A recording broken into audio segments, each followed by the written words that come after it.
오늘도 하나님의 은혜가 저와 여러분에게 함께하기를 기원합니다. 레위기는 하나님께서 이스라엘에게 주신 법전입니다. 이스라엘이 이 세상과 구별된 하나님께 속한 민족으로서 이 세상에서 어떻게 살아야 정결하게 살 수 있는지, 하나님의 백성답게 살 수 있는지를 가르쳐 주셨습니다.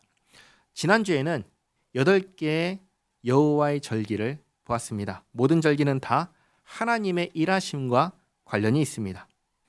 절기를 지킴으로 하나님께서 과거에 우리 조상에게 무슨 일을 하셨는지, 그리고 오늘날에는 우리에게 어떠한 일들을 하고 계시는지, 그리고 장차 우리 모두에게 무슨 일을 하실지를 알려주십니다. 과거에는 무엇을 하셨습니까? 구원을 하셨습니다. 현재에는 무엇을 하고 계십니까? 우리를 돌봐주시고 계십니다. 미래에는 무엇을 하십니까? 모든 잘못된 것을 바로잡고 완성하실 것입니다.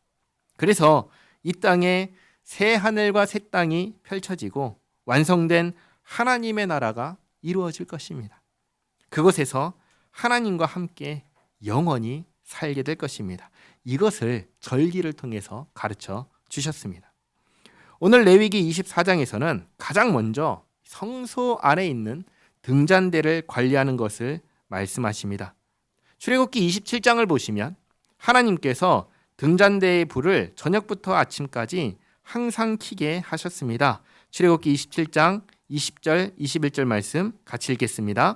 너는 또 이스라엘 자손에게 명령하여 감나무로 짠 순수한 기름을 등불을 위하여 내게로 가져오게 하고 끊이지 않게 등불을 켜되 아론과 그의 아들들로 회막안 증거궤 앞 휘장 밖에서 저녁부터 아침까지 항상 여호와 앞에 그 등불을 보살피게 하라. 이는 이스라엘 자손이 대대로 지킬 규례이니라. 아멘. 바로 앞에서 23장에서 이스라엘 모든 백성이 항상 안식일을 지켜야 하는 것처럼 아론과 그의 아들들, 그러니까 제사장들은 등잔대를 항상 관리해야 했습니다. 그것을 24장, 레위기 24장에서 다시 말씀하십니다. 1절 말씀 보시면 여호와께서 모세에게 말씀하여 이르시되 이스라엘 자손에게 명령하여 불을 켜기 위하여 감람을 찧어낸 순결한 기름을 내게로 가져오게 하여 계속해서 등잔불을 켜둘지며 아론은 회막안 증거궤 휘장 밖에서 저녁부터 아침까지 여호와 앞에 항상 등잔불을 정리할지니 이는 너희 대대로 지킬 영원한 규례라. 그는 여호와 앞에서 순결한 등잔대 위의 등잔들을 항상 정리할지니라. 아멘. 여기 보시면 누구에게 하라고 하시죠? 아론에게 하라고 하십니다. 그런데 아까 읽었던 출애굽기 27장에서는 아론과 그의 아들들이 하게 하셨습니다. 그러니까 아론이 이 등잔대 관리의 주 책임자가 되고, 그리고 아론의 아들들은 이제 관리하는 관리자가 되는 것입니다. 그 다음 마찬가지로 성소 안에 있는 떡상을 관리하는 것에 대해 말씀하십니다.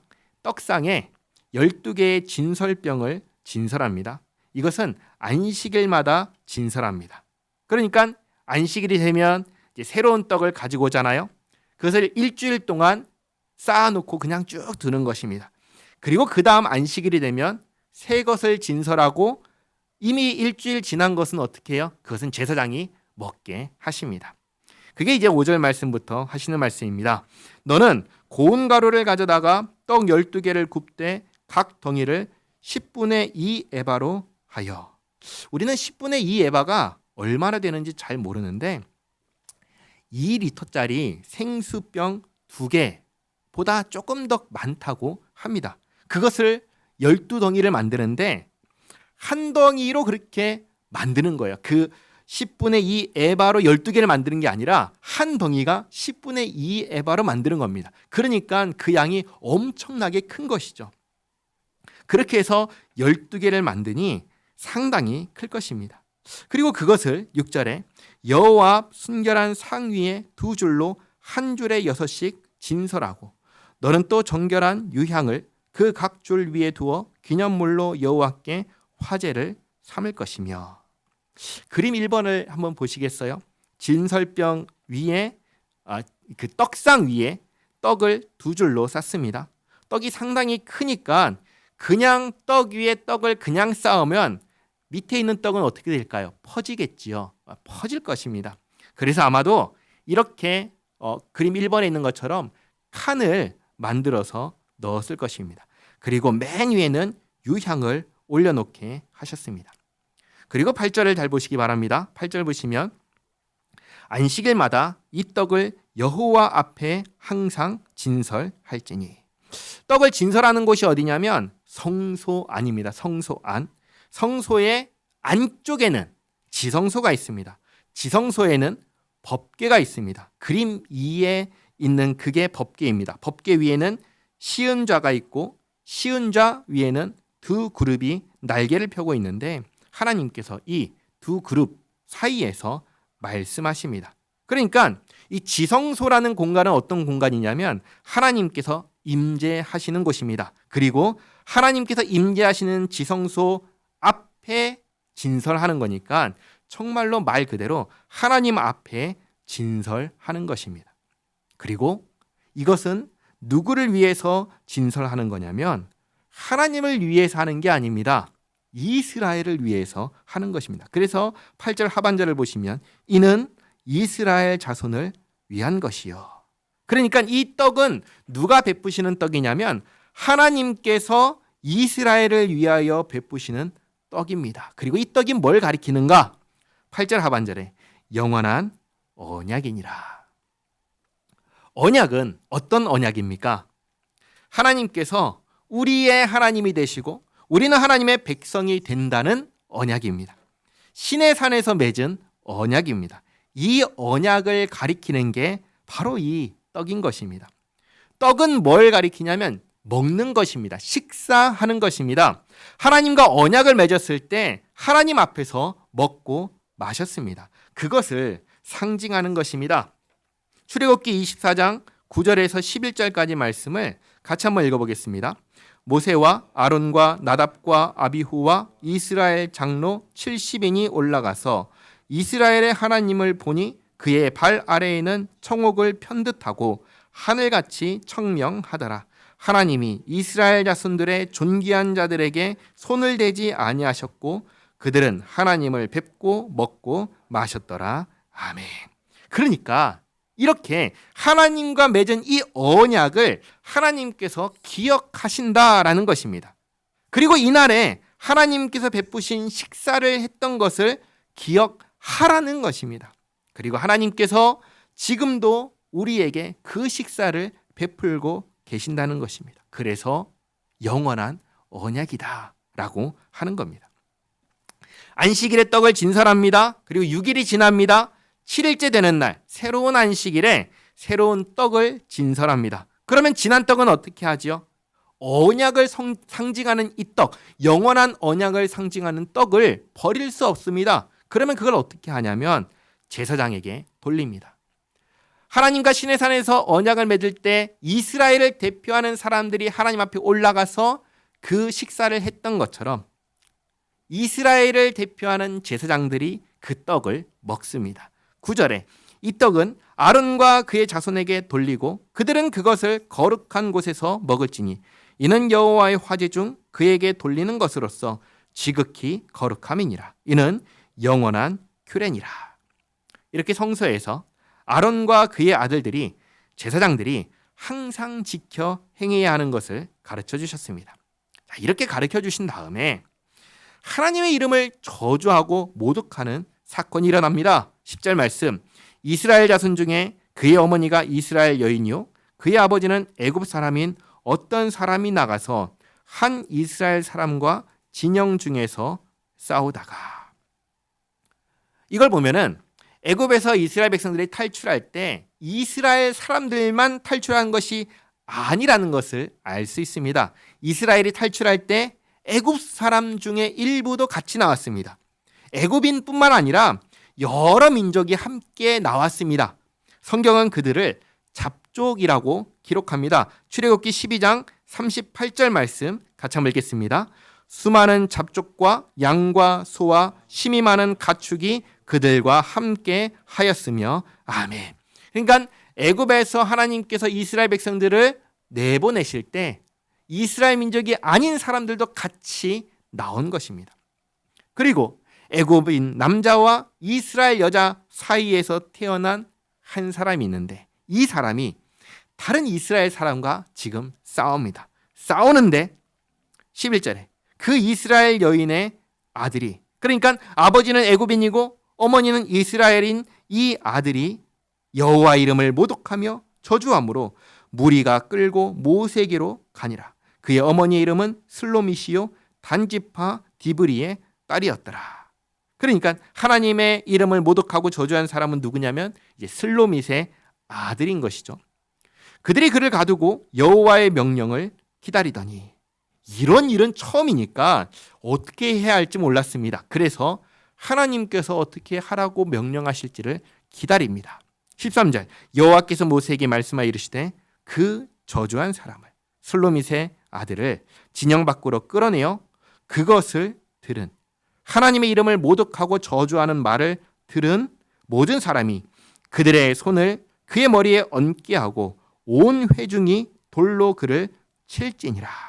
그러니까 저주하고 모독하는 말을 직접 들은 사람에게도 그 머리에 안사고 돌로 쳐서 죽게 하심으로 절대로 이렇게 해서는 안 된다라는 것을 분명하게 알게 하십니다. 그런데 이 일을 보고, 이 처벌을 보고 어떤 사람들은 하나님께서 이렇게 벌하시는 것을 두고 잔인하다, 그렇게 말을 합니다. 어떤가요? 하나님을 모독하고 저주하는 자를 돌로 쳐 죽이라, 사형에 처하라 하시는 이 말씀 앞에 이건 너무하다, 잔인하다, 어떻게 그럴 수가 있을까? 라고 말을 할 수 있을까요? 한번 생각해 보시기 바랍니다. 과거의 왕정 시대에 왕을 저주하고 모독하는 자를 어떻게 했나요? 내버려뒀나요? 그러지 않았습니다. 그럴 수 없었습니다. 누구나 다 공감할 겁니다. 어떻게 왕을 저주하고 모독하냐고, 죽어 마땅하다고 모든 사람들이 다 공감할 것입니다. 하물며 하나님이십니다. 오늘날 현대인들은 하나님을 너무나 얕잡아 봅니다. 이빨 빠진 호랑이처럼 생각합니다. 마음대로 조리돌림해도 괜찮은 그런 하찮은 존재로 생각합니다. 그러나 그렇지 않습니다. 정말로 우리는 하나님 두려운 줄을 알아야 합니다. 이건 뭐라고 제가 말씀드려야 할지 모르겠습니다. 그러나 하나님을 정말 두려우신 분인 줄 알아야 됩니다. 하나님은 하나님이십니다. 하나님은 사람이 아니십니다. 이 땅에서 내가 두려워하는 그 어떤 존재보다 더욱 두려우신 분이 바로 하나님이십니다. 그리고 그런 하나님의 이름을 모독하고 저주하는 것이 얼마나 어리석고 잘못된 일인지 알아야 됩니다. 하나님께 함부로 할 수 있다? 정말 모르니까 그렇게 말할 수 있는 것입니다. 15절에 너는 이스라엘 자손에게 말하여 이르라. 누구든지 그의 하나님을 저주하면 죄를 담당할 것이요 여호와 이름을 모독하면 그를 반드시 죽일지니 온 회중이 돌로 그를 칠 것이니라. 거류민이든지 본토인이든지 여호와 이름을 모독하면 그를 죽일지니라. 하나님을 너무나 하찮게 생각하니까 하나님께서 죄인을 지옥에 보내신다는 것도 하나님께서 잘못하시는 거라고 사람들이 그렇게 말을 합니다.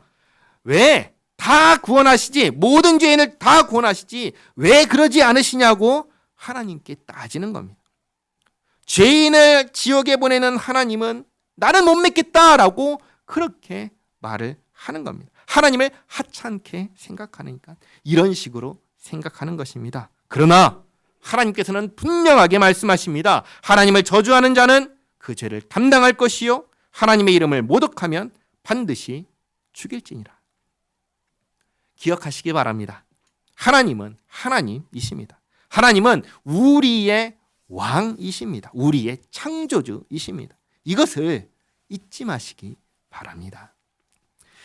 하나님께서 사형에 대해서 말씀하셨으니까 그와 관련된 내용을 이어서 말씀하십니다. 17절에 사람을 쳐 죽인 자는 반드시 죽일 것이요 짐승을 쳐 죽인 자는 짐승으로 짐승을 갚을 것이며 사람이 만일 그의 이웃에게 상해를 입혔으면 그가 행한 대로 그에게 행할 것이니 상처에는 상처로 눈에는 눈으로 이에는 이로 갚을지라. 남에게 상해를 입힌 그대로 그에게 그렇게 할 것이며 짐승을 죽인 자는 그것을 물어줄 것이요 사람을 죽인 자는 죽일지니 거류민에게든지 본토인에게든지 그 법을 동일하게 할 것은 나는 너희의 하나님 여호와임이니라. 아멘. 피해자는 자기가 입은 피해를 적절하게 보상받지 못하면 억울할까요? 괜찮을까요? 피해자는 억울하죠. 하나님께서는 피해자가 억울하지 않도록, 그러나 지나치지 않도록 보상하게 하십니다. 이스라엘뿐만 아니라 내 백성이니까 그렇게 하고 내 백성 아닌 사람들은 마음대로 해도 된다, 그게 아니라 내 백성뿐만 아니라 함께 사는 모든 사람들에게 동일하게 이 법을 적용하게 하십니다. 23절, 모세가 이스라엘 자손에게 말하니 그들이 그 저주한 자를 진영 밖으로 끌어내어 돌로 쳤더라. 이스라엘 자손이 여호와께서 모세에게 명령하신 대로 행하였더라. 아멘. 자, 다음 25장입니다. 여호와께서 시내산에서 모세에게 말씀하여 이르시되. 지금 이 말씀을 주시는 곳이 어디죠? 시내산입니다. 그러니까 이 레위기의 말씀은 시내산에서 하나님과 언약을 맺고 하나님께서 이스라엘에게 주신 하나님 나라의 율법입니다. 그리고 2절에 이스라엘 자손에게 말하여 이르라 너희는 내가 너희에게 주는 땅에 들어간 후에. 여기 시내산에서 북쪽으로 열 하루길 11일을 가면 가데스 바네아라는 곳이 있습니다. 여기는 가나안 땅을 마주보는 곳입니다. 여기에서 가데스 바네아에서 12명의 정탐꾼을 보냈습니다. 그러니까 지금 이 말씀은 정말로 얼마 후에, 많은 시간이 지나지 않아서 얼마 후에 가나안 땅에 들어가서 그 땅에서 할 일을 말씀하시는 겁니다. 그러나 실제로는 하나님의 말씀에 불순종하죠. 그리고 그 결과 얼마 후가 아니라 40년 뒤에 할 일이 되고 맙니다. 만약에 순종했더라면 아마도 1년 안에 가나안 땅에 들어가서 다 정복하고 지금 말씀하시는 이 말씀을 바로 지켜 행했을 것입니다. 하나님께서 말씀하십니다. 너희는 내가 너희에게 주는 땅에 들어간 후에 그 땅으로 여호와 앞에 안식하게 하라. 25장 처음은 땅의 안식년에 대한 말씀입니다. 사람에게 안식일을 주셔서 7일마다 안식하게 하셨습니다. 마찬가지로 하나님께서 땅에게도 안식년을 주셔서 7년마다 안식하게 하셨습니다. 3절에 너는 6년 동안 그 밭에 파종하며 6년 동안 그 포도원을 가꾸어 그 소출을 거둘 것이나 7째 해에는 그 땅이 쉬어 안식하게 할지니 여호와께 대한 안식이라. 너는 그 밭에 파종하거나 포도원을 가꾸지 말며 내가 거둔 후에 자라난 것을 거두지 말고 가꾸지 아니한 포도나무가 맺은 열매를 거두지 말라. 이는 땅의 안식년임이니라. 6년 동안은 씨를 뿌리고 열매를 거두게 하셨습니다. 그러나 7년이 시작되면 이제부터는 땅의 안식년이니 씨를 뿌리지 못하게 하셨습니다. 열매도 거두지 못하게 하셨습니다. 그러나 6절에 안식년의 소출은 너희가 먹을 것이니 너와 내 남종과 내 여종과 내 품꾼과 너와 함께 거류하는 자들과 내 가축과 내 땅에 있는 들 짐승들이 다 그 소출로 먹을 것을 삼을지니라. 이게 무슨 말씀이냐면 그냥 땅에서 자라난 것들은 추수할 수는 없습니다. 낫을 댈 수는 없습니다. 그러나 손으로 따서 먹을 수는 있다는 말씀입니다. 그리고 다음 주에 살펴보겠지만 21절 말씀을 보시면 하나님께서 하나님의 말씀에 순종할 경우에는 6년째 되는 해에 그 다음 해가 땅의 안식년인데 그 다음 해에도 먹을 수 있도록 6년째 되는 해에 풍성하게 먹을 것을 수확할 수 있게 추수할 수 있게 하겠다고 약속을 하십니다. 제가 읽어드립니다. 20절 21절 만일 너희가 말하기를 우리가 만일 7째 해에 심지도 못하고 소출을 거두지도 못하면 우리가 무엇을 먹으리요 하겠으나 내가 명령하여 6째 해에 내 복을 너희에게 주어 그 소출이 3년 동안 쓰기에 족하게 하리라. 아멘. 그러니까 결국은 하나님의 백성을 누가 책임지고 돌보십니까? 하나님께서 책임지고 돌보신다는 말씀입니다. 하나님의 백성이 어떻게 할 때 책임지고 돌보십니까? 하나님 말씀에 순종할 때입니다. 왜 순종할 때만 책임지고 돌보실까요? 왜 불순종할 때에는 책임지지 않으시고 돌보지 않으실까요? 그때에는, 불순종할 때에는 벌 받아야 하기 때문입니다. 기억하시기 바랍니다. 우리 하나님은 우리가 무슨 악한 짓을 해도 허허하고 웃어넘기시는 그런 무책임한 하나님이 아니십니다. 우리 하나님은 공의의 하나님이십니다. 우리 하나님은 질서의 하나님이십니다. 우리 하나님은 악에 대해서 철저하게 벌하시는 하나님이십니다. 그리고 선에 대해서, 순종하는 자에게 대해서는 상 주시고 칭찬하시는 하나님이십니다. 하나님께서 내 백성, 자기 백성에게 법을 주실 때 무엇을 기대하실까요? 지킬 것을 기대하실까요? 안 지킬 것을 기대하실까요? 당연히 지킬 것을 기대하시겠지요. 그리고 지키는 자에게는, 사실 지키는 것이 너무나 당연한 것인데도 불구하고 지키는 자에게는 잘했다 칭찬하시며 더욱 잘 살게 하십니다. 그러나 법을 지키지 않는 자에게는 어떻게 하시죠? 벌하십니다. 만약 그러지 않으시면 이 나라는 어떤 나라가 될까요? 악을 행하는데 법을 지키지 않는데도 불구하고 하나님께서 내버려 두시면 그 나라는 어떤 나라가 될까요? 무법한 나라가 될 것입니다. 무질서한 나라가 될 것입니다. 세상 사람들은 법이 없는 나라를 원합니다. 그러나 하나님께서는 죄인을, 악인을 벌하신다 하십니다. 세상 사람들은 악인을 벌하고 죄인을 벌하시는 하나님 싫어합니다. 그러니 그들은 자신이 하나님의 일하심을 싫어하는 그 모습을 가지고 자신이 하나님을 떠난 죄인이라는 것을 자신의 생각으로, 자신의 감정으로, 말과 행동으로 나타내는 것입니다.